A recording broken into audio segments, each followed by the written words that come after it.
At sa buong mundo, ito ang balita.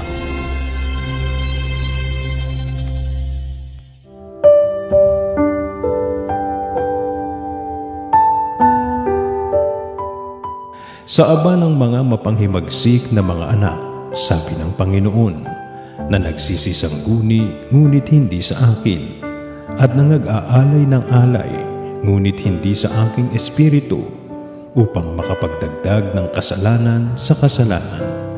Isayas 31.